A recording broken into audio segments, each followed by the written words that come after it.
bagus. Terus kenapa? Ini bagus, kalau kan tahu nih Veros ini kan punya tugas nih bukan sedikit ya. Mulai dari tugas individu, kelompok, presentasi dan lain sebagainya. Jadi tertekan gitu saya rasanya. Tapi memang sih, sengaja tugas kemarin tuh belum kerjakan gara-gara saking banyaknya tugas. Betul kan tidak? Betul. Itu tuh tugasnya kayak terlalu banyak sampai kadang tuh kita ngerasa tertekan, stres. Sampai itu kalau misalnya kerja tugas sampai tengah-tengah malam itu kan insomnia kan, nggak bisa tidur malam. Aduh itu, terus kok punya kenalan nggak sih yang bisa memberikan solusi atau mendengarkan kita punya curahan hati gitu kayak alurnya itu? Ada dong, sudah pasti ada. Aduh siapa? Ada lama-lama kita panggilkan saja ini. Bintang. Gimana? Ini dia bintang tamu kita. Oke, boleh perkenalan nggak nih narasumbernya kita hari ini? Belum kenal ya? Udah kenal tapi kan yang nonton belum Iya. kenal ya. Baik, perkenalkan nama saya Mem Alifah. Sekarang jadi guru BK di SMA Ampero. Iya, ini guru BK andalannya kita ini guys. Masa iya lah direkam aja. Oh iya. Terima kasih ya, Lah. Nanti tulis sendiri. Gimana nih, ada apa nih? Kok saya dibawa ke sini? Mau curhat dulu atau saya curhat duluan? Oh, silakan. Jadi memang ini kita berdua nih sebagai seorang siswa-siswi ya di bangku SMA. Kita ini merasa kayak tertekan akademik gitu loh Mem, ataupun merasa stres karena ya begitulah Mem, tugas banyak. Kalau Mem tahu kami sendiri kan di Averos, jadi tugas banyak. Terus kan tahu guru Averos tuh buat soal ujian, itu Tolong nih. itu terlalu dalam Mem soal-soalnya. Terus kadang juga kalau saya sih Mem, saya tuh kayak kurang susah bergaul gitu loh Mem. Jadi kadang itu kalau mau nggak ngerti apa yang diajarkan itu susah mau bertanya ke teman-teman gitu Mem. Terus karena udah tahu tipe soalnya susah, makanya nih jadinya takut gitu loh sebelum memulai. Terus takut duluan gitu. Bisa belajar nanti keluar tidak ya? Jangan nanti soalnya malah lebih susah dari apa yang susah belajar. Oh gitu. Jadi maksudnya karena itu kan kalau saya nilai jelek kan, apalagi kalau di Averos itu kan kita bisa dibilang kita berarti kelas kumpulan ya Mem. Jadi anak-anaknya tuh ambis semua. Jadi kan merasa tertekan. Tertekan banget. Saya sih merasa terbuang sih. Terus kalau misalnya nilainya kita jelek, itu jadi merasa diintimidasi gitu loh Mem. Karena kayak malu juga gitu. malu banget. Takutnya nanti kalau misalnya bagi kelompok nih nggak ada yang mau. Gak ada yang mau ke kita karena kita jelek gitu. Gak ada yang mau curhat. Ini kan sama mau tanya sebenarnya kan ini kita cuma rasa doang, tapi kita nih belum tahu arti pasti nih Mem, dari tekanan akademik dan intimidasi sosial tuh kayak bagaimana sih Mem? Apa sih nih? Iya, jadi tekanan akademik itu adalah sebuah rasa di mana kita itu kadang diberikan ekspektasi atau tekanan yang berlebihan, tuntutan yang berlebihan yang diberikan kepada kita, baik itu misalnya tuntutan belajar, tuntutan prestasi, atau mungkin harapan orang tua yang diberikan kepada anaknya yang memaksa anaknya harus sesuai dengan ekspektasi itu. Kalau misalnya intimidasi sosial itu biasanya salah satu efek bola salju dari tekanan akademik, akhirnya menimbulkan namanya intimidasi sosial yang tadi kalian ceritakan. Akhirnya karena nilai kita tidak baik atau tidak sebagus teman-teman itu jadi tidak mau bergaul sama kita. Jadi intimidasi sosial bisa dikatakan suatu perilaku yang membuat orang lain tidak nyaman. Itu baik itu berdasarkan verbal atau mungkin kontak fisik juga bisa, atau secara diam-diam gitu tiba-tiba menjauh itu disebut dengan intimidasi sosial.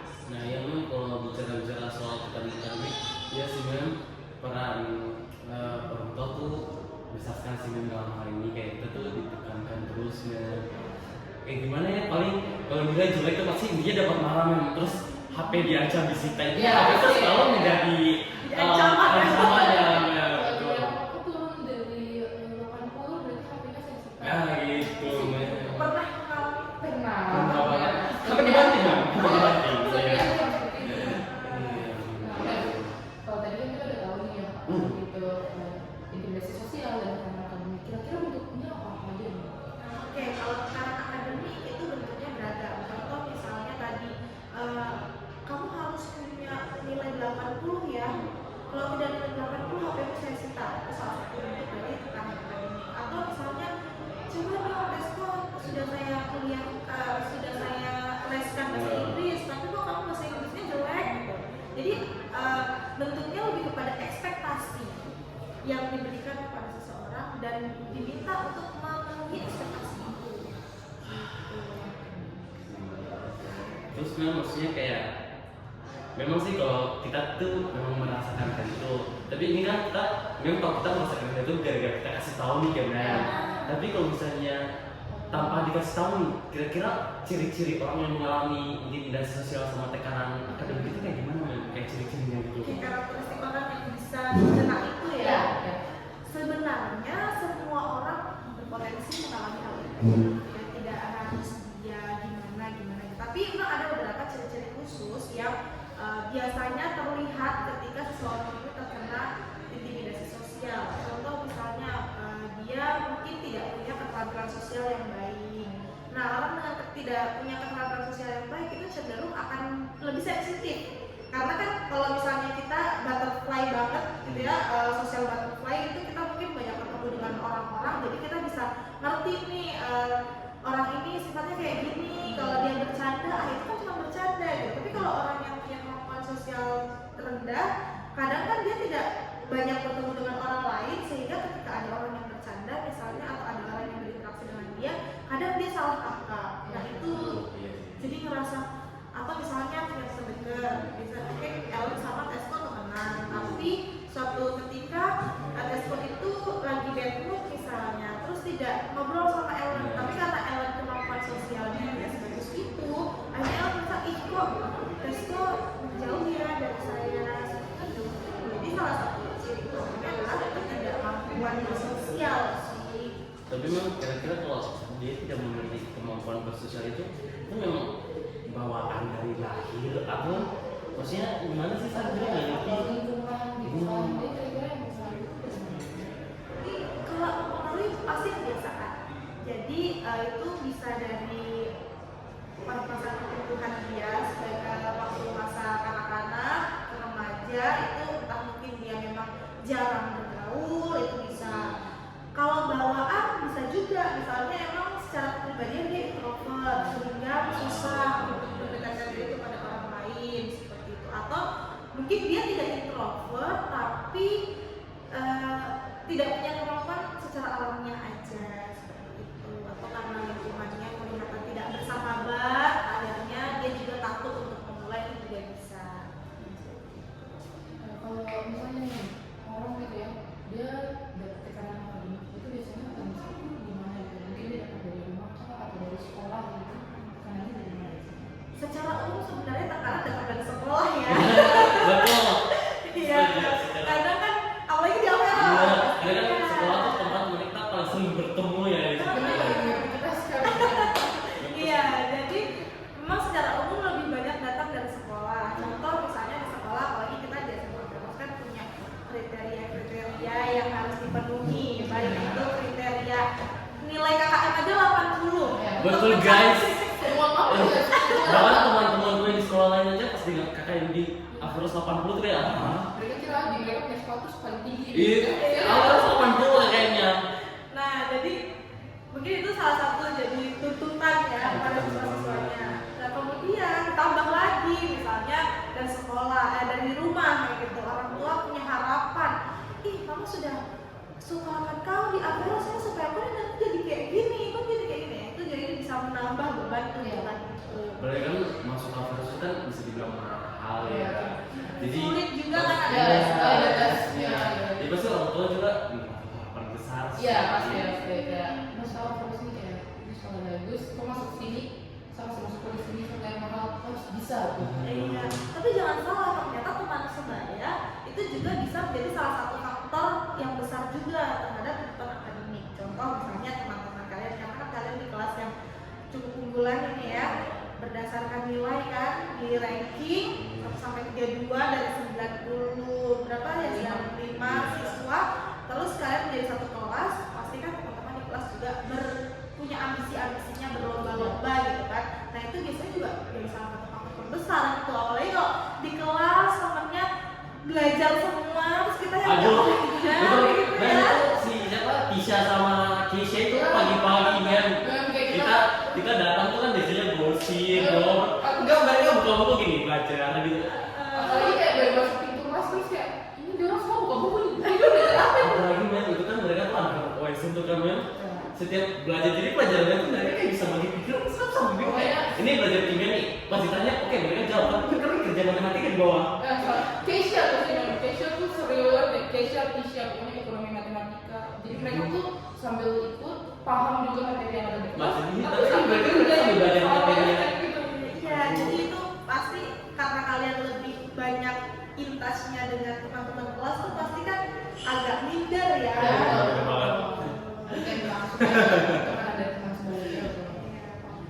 Tekanan dari teman sebaya. Terus, nah biasanya juga kan tekanan dari teman sebaya ini kayak misalnya nih, misalkan bukan apa tapi bisa dibilang saya punya bidang itu di bahasa Inggris. Nah karena itu saya merasa tekanan kayak kemarin waktu ulangan asesmen akhir semester yang semester 1 kemarin itu kan dari bahasa Inggrisku nggak tuntas tuh kan 55 kan nilainya, angka kembar. Nilai itu 55. Dari situ saya kayak kenapa sebenarnya bisa tertekan soalnya orang-orang kayak ih tes kok masa dapat 55 doang. Mereka tuh bilang bah tes kok cuma dapat 55 bagaimana nih parah sekali. Jadi itu sumpah saya kayak rasa aduh. Jadi kita jangan remeh juga Mau sama dianggap mereka ini. kayak Jadi Nah, aku itu selama ini salah satu tanda-tanda intimidasi sosial kayak gitu. Jadi ketika kita tidak mencapai ekspektasi, padahal kan banyak faktor ya, entah waktu saat itu kita lagi tidak fokus atau apa gitu kan, tapi karena tidak bisa memenuhi ekspektasi yang banyak orang kasih ke kita, itu akhirnya terjadi itu tadi. Entah itu kan itu masuk ini ya, apa namanya, bullying verbal ya sebenarnya ya. aduh, Gitu. parah. Horor. Nah, memang kalau misalnya di Dwayne itu kira-kira dampak-dampaknya kayak kita nih apa aja? Oke, dampak yang merasakan intimidasi sosial dari tekanan akademik ya. Ya, yang paling pertama pasti kalian bakal merasa stres. Dari rasa minder dulu sih. Biasa dari rasa minder, kepikiran kan, akhirnya stres. Nah, stres ini akan banyak dampak yang diikutin lagi. Bisa karena stres berlebihan jadi nggak bisa tidur. Betul kan saya kayak gitu. Insomnia ya kan, gangguan tidur. Karena udah gangguan tidur pagi-pagi asam lambung nggak bisa makan, ya kan? Gangguan lagi pola makan. Karena nggak bisa makan di sekolah lemas, tidak fokus, semakin mendapatkan tekanan karena gangguan juga dengan jadi kesulitan belajar gitu ya. Akhirnya karena menumpuk bisa jadi depresi. Tapi dalam kasus yang ekstrim ada juga yang sampai self harm. Karena self harm, Bangkrut. iya, jadi menyakiti diri Iya. sendiri atau bahkan punya pikiran untuk mengakhiri hidupnya. Itu bisa sampai Iya. separah. Tapi itu biasanya kayak itu kan angka bunuh diri siswi di Korea kayak Iya. yang negara-negara yang pendidikannya tuh menekan banget. Iya, gitu. biasanya banyak sekali. Iya, itu kalau kita biarin bisa jadi itu terjadi kepada kita gitu kan. Terus memang itu kan kalau bicara insomnia, saya kan bisa dibilang sih insomnia itu udah parah nih. Ini sambil curhat-curhat dulu Iya, ya.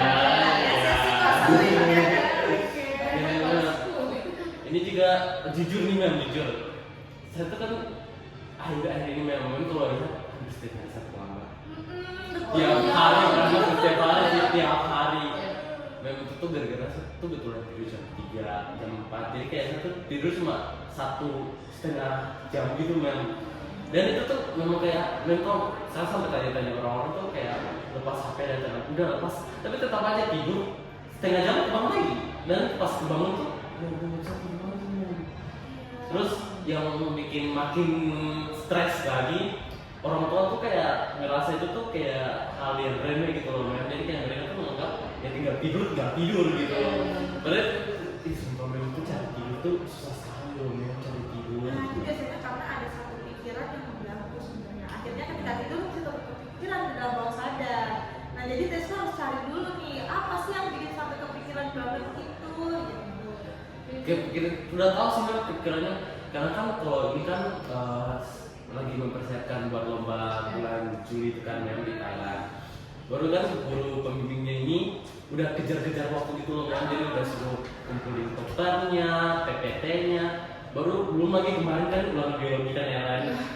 Gara-gara itu kan akhirnya kebagi tuh fokusnya betul-betul kebagi. Mungkin kena kesalahannya saya juga susah membagi waktu. Jadi saya buat PPT-nya itu akhirnya belajar biologi tuh mulai jam 1 malam. Jadi jam 1 malam tuh saya baru mulai belajar biologi sampai jam 3. Jadi jam 3 tuh sebelum tidur bangun jam 4 cuma belajar biologi. Sampai sekolah dia jelek. Terus tanya Rizky dulu itu Rizky ke sesuatu. Iya, jadi apa namanya yang kalian rasakan itu ya sebenarnya dampak dari itu tadi, ada tuntutan akademik yang harus kalian capai, kemudian ditunjang lagi dengan time management kalian. Terus belum lagi setelah itu karena tidak fokus belajarnya, akhirnya yang kalian dapatkan hasil ulangannya tidak bagus, tambah beban lagi ya kan.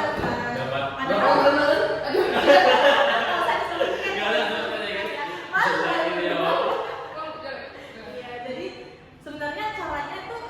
lebih baik kalian menunda sebentar untuk istirahat biar lebih fokus gitu ya, daripada kalian ngejar-ngejar gitu. Tapi memang Mep juga tidak bisa membilang itu mudah ya, karena pasti mau cari istirahat juga kepikiran gitu. Jadi sebenarnya yang perlu kalian lakukan itu sebenarnya menurunkan ekspektasi. Jadi sudah terlalu banyak ekspektasi dari luar nih ya, tapi itu kan bukan tanggung jawab kita untuk memenuhi ekspektasi itu. Tanggung jawab kita itu adalah mencapai hasil terbaik versi dirinya kita. Aduh. Ingat ya guys. Iya. Terus diingat baik-baik. Terus sih biasanya kan kita harus mencari dulu apa yang buat kita jadi kesulitan gitu kan. Nah tapi ada juga yang memang sulit gitu untuk cari tahu, untuk mengetahui apa yang sebenarnya masalah yang mereka hadapi sampai mereka bisa ada stres akademik gitu dan kayak kesulitan dalam belajar gitu. Itu kira-kira apa tuh yang kayak Penyebabnya gitu ya. dari mereka jadi sulit untuk tahu masalahnya mungkin apa sih sebenarnya harusnya gini gitu. Ya, jadi memang banyak kasus anak-anak itu sebenarnya punya masalah pribadi, masalah belajar gitu yang mereka alami di sekolah, tapi tidak mampu untuk bercerita. Kenapa sih kayak gitu? Pertama karena mereka merasa tidak ada orang dewasa yang mengerti problem mereka, atau cenderung diabaikan nih. Entah mungkin dia pernah mau ngobrol gitu ya, tapi respon yang didapat kok ini berlebihan sekali. Semua orang juga rasa begitu kok, maksudnya terlalu lemah gitu misalnya ya kan. Nah akhirnya gara-gara seperti itu bikin mereka merasa masa belum cerita aja mereka udah apa mengabaikan saya gitu. Nah itu pertama, rasa percaya yang hilang pada orang lain. Kemudian yang kedua mungkin merasa tidak ada tempat yang aman untuk cerita gitu, misalnya Takut dibocor. iya kesana-sana ke orang-orang lain. misalnya ngomong sama teman yang kita anggap dekat, tapi ternyata dia punya teman dekat lain ya dia cerita lagi. Atau misalnya mau cerita ke guru BK tapi stigma tentang guru BK ya pasti guru BK itu sama aja kayak guru yang lain, kita juga sama aja apa namanya ceritain kita guru yang lain seperti itu. Nah itu akhirnya bikin orang itu mengurungkan diri, atau misalnya dia nggak tahu cerita ke siapa. Mungkin selama ini dia nggak tahu kalau di sekolah SMA harus ada guru BK gitu misalnya. Ya siapa tahu ada yang nggak tahu ya. Kalau nggak mungkin ada mapnya galak. Jangan sampai ternyata merasa seperti itu. Iya, lu tentang haus. Bisa-bisanya nih kalau kalian puasa guys. Sorry ya, ini kita karena tahu jadi kita minum tidak untuk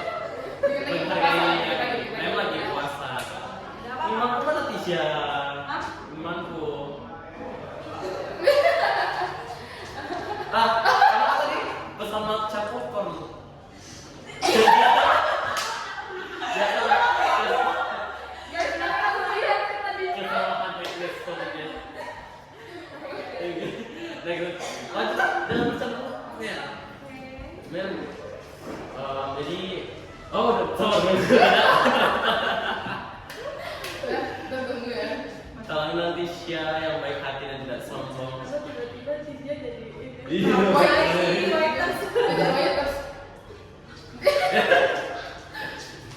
Ini kalau kameranya bisa dibalik kita balik. Balik nih. Emang saya yang ngasih ini. Jangan ke saya dulu ya, ini kan belum buka jam 5 puasa. Kan kira saya nggak puasa. Menyiapkan deh. Oh berarti ini masih aja. Lucu banget ya. Ada yang suka macan nggak guys? Ada. Spesial kan Esko. Yes. Tidak di Gak enak. Gak enak. Ini kan kita jadi brand ambassador ya. Sampah ngomong aku semua. Ini sorry ya men. Nggak apa-apa, silakan, silakan. Nah, ada sama dong. Terus kamu nanya. Oke. Bagaimana sih peran dari pihak sekolah, khususnya guru BK dalam mengatasi masalah-masalah seperti ini? Sebenarnya guru BK ataupun sekolah itu memang punya tanggung jawab yang besar ya untuk memberikan pendampingan kepada siswa-siswanya gitu. Apalagi karena tadi katakan tekanan akademik itu kan besar dari sekolah, maka harusnya sekolah juga mempersiapkan diri untuk menanggulangi itu gitu ya, atau membantu agar keluar dari masalah itu. Kalau di sekolah kita kan sebenarnya udah banyak programnya ya. Contoh misalnya MEM selalu buka kesempatan konseling di mana kalian boleh kapan aja ketemu sama MEM, suatu ruang kalian, atau misalnya nggak berani langsung ketemu takut nanti dicepuin teman-teman misalnya kayak gitu, boleh chat WA aja. Itu yang biasanya memang lakukan. Atau yang kedua, kita juga punya sarana tim TPPK, tim pencegahan dan penanganan kekerasan, yang itu memang dibuat oleh sekolah untuk menanggapi kasus-kasus kekerasan, baik itu tadi di media sosial ataupun kasus kekerasan yang lain seperti itu. Jadi kalau memang sudah merasa terganggu, silahkan melaporkan kepada guru yang bersangkutan. Dan kita juga SMA Veros kan selalu membuat edukasi-edukasi, baik itu seminar, diskusi, baik itu yang ikut dalam pembelajaran maupun yang secara mandiri di luar pembelajaran, seperti itu sih. Jadi ya memang tanggung jawab besar untuk mengawal emosionalnya siswa supaya sehat dan juga aman dan nyaman gitu. Katanya kan bukan katanya sih, Nah. saya udah tahu sih. Apaan tuh? Ya benar tuh ada roots ya men. Iya ada. Jadi Itu isinya apa sih nggak ada. Itu Iya. ada yang mau minumannya ini tuh anggota roots gitu. ya, jadi salah satu fungsi dari tim konselor sebaya atau anggota UUS itu adalah supaya kalau misalnya teman-teman takut untuk bicara langsung ke MEM, itu bisa melalui teman sebayanya gitu. Itu teman sebaya yang bisa memberikan edukasi kepada siswa-siswi. Jadi karena kan yang setiap hari ketemu dan setiap hari komunikasi dengan kalian kan sesama kalian kan, teman kalian sendiri. Nanti dari kalau misalnya Tisya udah merasa burn out atau udah merasa dia juga yang tertekan gitu, baru nanti komunikasikan ke MEM. Jadi kayak roots ini kayak perwakilannya. Gitu. Betul, karena kan kalian sendirian, jadi harus ada timnya dong. Artinya itu gimana sih lagunya men? Gimana? Aku, kamu, adik, Iya, bukan Indiana juga tim. Oh iya, Diana juga tim rootsnya. Berarti memang penting sekali ya, mulai dari peran guru BK, bahkan guru yang guru biasa, dan juga anggota-anggota harus itu memang perannya cukup penting ya, apalagi dalam lingkungan sekolah gitu ya. Nah terus men, kalau misalnya nih, tapi kan tadi tuh kita kayak cuma ngalamin aja tuh men, tapi kita nggak tahu sih ini sudah sampai di tahap serius atau bukan. Nah kira-kira menurut gue tuh tahap serius dalam tekanan akademik dan intimidasi sosial ini kayak gimana men? Tahap serius ini ya, udah harus nih diobati gitu. Ini udah stres banget. Iya. Jadi kapan sih hal seperti ini kita anggap sebagai sesuatu yang serius gitu ya kan? Pertama ketika kalian sudah merasa kehilangan jam tidur, ya tidak bisa tidur karena Saya. pikiran. Iya, jadi ciri-ciri orang stres ya, stres psikologis ya, itu gangguan mental tapi yang masih ringan gitu. Pertama gangguan tidur, kedua gangguan pola makan. udah nggak nafsu nih mau makan, ya kan. Yang ketiga, mulai mengurung diri.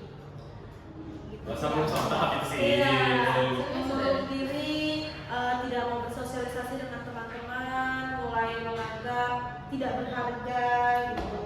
Bahkan kalau itu tidak diatasi, tidak cepat-cepat ditolong gitu ibaratnya, atau kita sendiri sadar untuk mencari pertolongan, itu bisa sampai di mana kalian depresi. Depresi ini adalah titik paling besar atau paling berat dari stres. Stres itu masih tatarannya masih basic. Kalau udah sampai ke depresi itu sampai sudah tidak mengenal diri sendiri, akhirnya belajar menurun, tidak bisa tidur, tidak bisa makan, dan akhirnya karena perasaannya tidak enak, pikiran-pikiran negatif muncul, bahkan bisa sampai melukai ataupun mengakhiri hidup.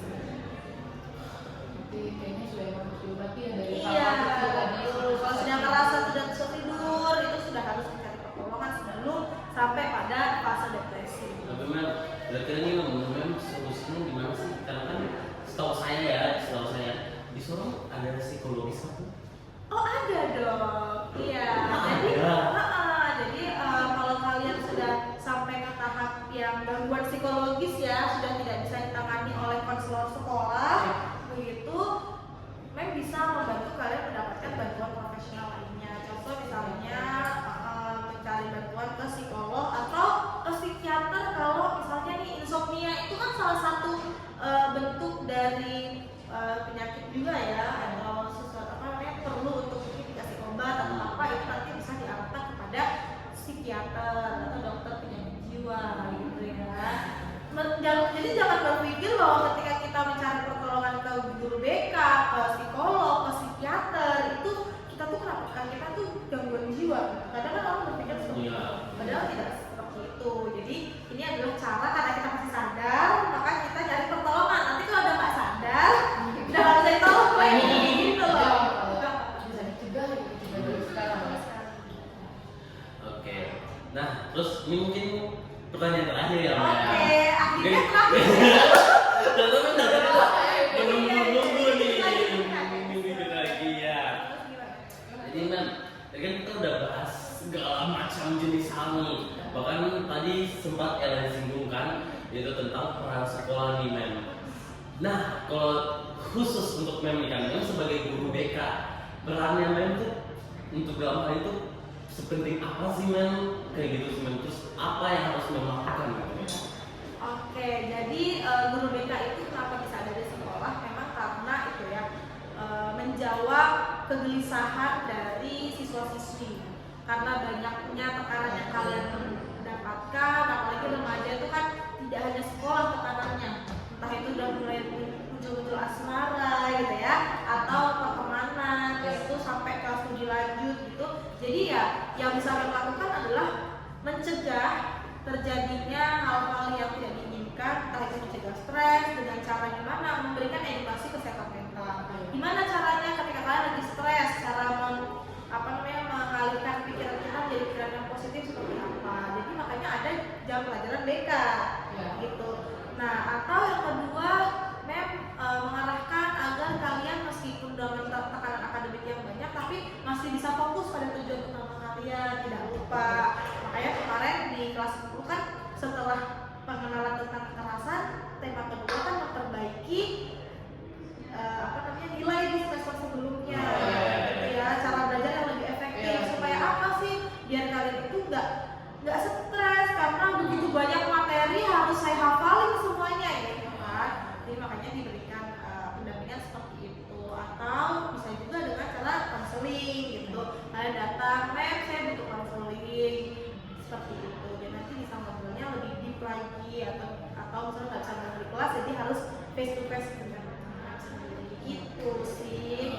Oke, jadi kita udah dapat jawabannya nih, udah dapat solusi, kita udah tahu nih masalah-masalahnya apa, dampak-dampaknya. Ih, Ellen kenalan lu keren juga ya. Oh, baru kenal ya? Enggak ternyata kalian nggak salah pilih narasumber nih. Terima kasih banyak Iya, ya. sebenarnya sangat membantu tugasnya kita ya, tugas video podcastnya kita. Dan habis dari video ini pasti teman-teman sudah tahu ya kalau perspektif kalian tentang guru BK itu harus diubah. Jadi jangan anggap kalau guru BK itu untuk menanggulangi masalah-masalah saja kayak anak-anak yang berkumpul di sekolah. Iya, siap apa? Gitu-gitu bukan hanya itu guys. Jadi kalian Jadi impact saya kalau lihat baik-baik. Iya. habis nonton ini kalian harus ubah pemikirannya. Jadi guru BK itu juga bisa menjadi teman cerita Iya. kita. Gak apa-apa lah. Mem Alifa nih we listen we don't judge. Iya. Dan aman rahasia terjamin ya. Mungkin ini udah jam 18.26 udah mau buka. Lagi Alifa udah bisa makan nih. Oke, terima kasih Ella. Terima kasih juga, Mungkin Mel. sebelum close-nya kita panggil teman-teman yang lain dulu apa ya? Buat sama-sama ini.